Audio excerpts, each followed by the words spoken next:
Tol. Thank you. Dito muna ako, tol, ha. Kaya na ako uwi siguro mga gabi. Sige lang. Bakit ba? Nag-away na naman kayo?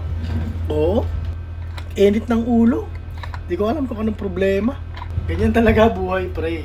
Pero magkakaayos din ngayon yan. Gawin mo lang. Magsorry ka lang. Lumapit ka pag uwi mo. Tapos gano'n. Minsan mag-sex kayo. Tingnan mo magkakaayos kayo. Bigla. Tungkol nga dyan yung pinag-awayan namin eh.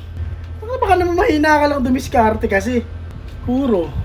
Ganito gawin mo. Pag uwi mo mamaya, lapitan mo, dikitan mo lang, tapos yakapin mo konti, lambingin mo, mag-sorry ka.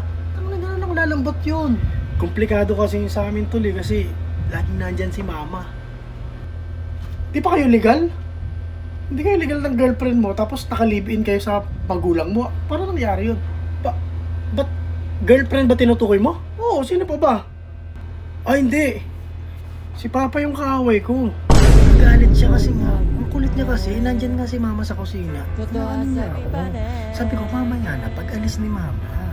Ang problema kasi dito kay Papa talaga.